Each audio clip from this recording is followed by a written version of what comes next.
I understand. Hmm. I deal with this all the time with people. This is probably the top 3 or 5 things that I get from people as far as questions. There's a big difference between being busy and being productive. Most people are busy to avoid things. Being productive, people who are productive address things. Um, the thing you have to do, number one, is to forgive. Like I said before, you are not the sum of what somebody does to you. You are the sum of what Christ did for you. Key. What helps me process abandonment, process rejection, process people stuff, like people mistreating me, people calling me names, people offending me. What helps me process that is that I'm not the sum of other people's actions. I'm the sum of what Jesus did for me. So when your perspective changes that you didn't leave me, you just might not have been meant for me. That's a different mindset. If you get so caught up on, well, why did he leave me versus, yo, he left, then that means if you let me go, oh man, Josh, back when he was a teenager in early 20s, oh, why'd you leave me? Come back. Was I not enough for you? What's wrong with me? No, no, no, no, no, no. Now, you leave me, you must don't know who you left. You know what I'm saying? And it takes time to build that confidence after someone has let you go.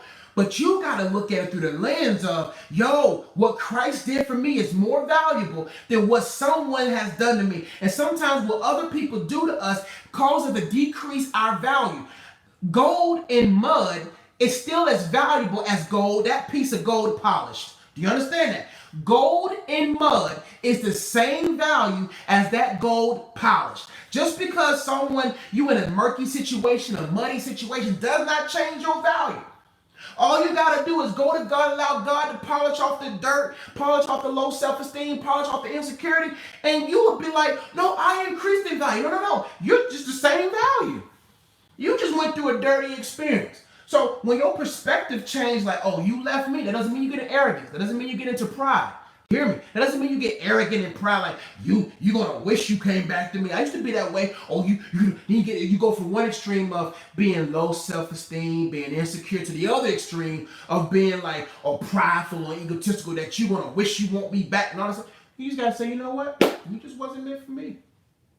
And the right perspective is not thinking of yourself lowly or not thinking of yourself highly, but thinking of yourself accurately. Meaning, you just wasn't meant for me. I pray you find. Oh, the greatest heart is to be able to honestly say, I pray that you find someone that's for you. That I'm not even gonna allow myself to get prideful about it. I'm not gonna let myself to get deeply depressed about it. I'm just gonna be like, God, it wasn't meant for me. And now my gift, singleness, which is a gift, is not for me to prepare for marriage per se, but to prepare for life. So don't just work to fill up, to avoid. Don't be busy to avoid things. No, no, no. Be productive and address it. It's Coach Josh AAA. When I do coaching sessions, I call it AAA. AAA is a service that if you find yourself stuck on the side of the road, they come alongside you, right, to help you become unstuck. My 3 A's, my AAA is to assess, adjust, and advance. Assess, adjust, and advance. That's what you got to do. You assess the situation. Okay, wins and lessons. No wins and losses. Life's wins and lessons. What can I learn from this relationship? What could I do better for my self-relation? Not what he can do better or what she can do better. What do I need to learn from this relationship to apply to the future? I assess it. Now, in my new state of singleness or whatever, you make the adjustments.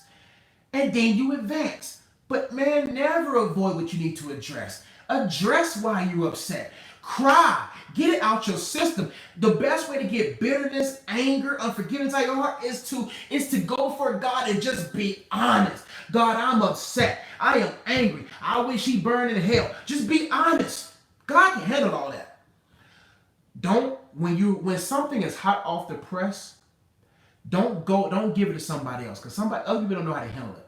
Go to God first. Before you go to people, we're gonna bring the good guys back. Brandon tripping, man. Brandon Dixon been tripping, man. He got promoted and he's doing good in the Army. We're gonna bring the Good Guys podcast back this week. That's the goal. So, what you need to do when you hot and you angry, you don't give it to somebody. God is the only one that can handle the hotness of it. So what you do is go before God and be honest. God, this is how I feel. I'm upset. I'm mad. And then when that settles, the anger done got out, and then you can really see things for what they really are. It was good that person left. It's hard to know the reasons when you're in the middle of a situation, right? But hindsight being 2020, oh man, I am so thankful that those girls left me. Man, when those girls broke my heart, man, all of my breakups that hurt me deeply. The three relationships that I had, three relationships that I had, when they broke up with me, I thought it was the end of the world. But man, I'm glad they end that part of my world, because I wouldn't be with the woman I'm with today. I'm telling you, man, one day you're going to be laying beside that man that God has for you. And you're going, while he's snoring to the high heavens, and he's in deep sleep, you're going to look over and be like, it was good that I was afflicted. I'm so glad that it's over. That's what you got to do. That doesn't mean for me, I don't go around and be like, oh, don't you wish you had me? No, it ain't nothing about that. That's pride. You just live your life. Be productive in addressing the situation, overcome it, and then just say, God, okay, that's over. It's over. And even if he comes back, don't accept him back. Just say, me and God, I got to be healed first. I got to be made whole. Because sometimes the people that let you go will try to come back. But don't let them come back seeing you hurt. Let them come back seeing you healed, because then you will know how to answer them from a healed place. But if you never address it, you're going to stay hurt, stay looking at his Instagram. You're going to stay looking instead of focusing on your purpose and what you do with your time.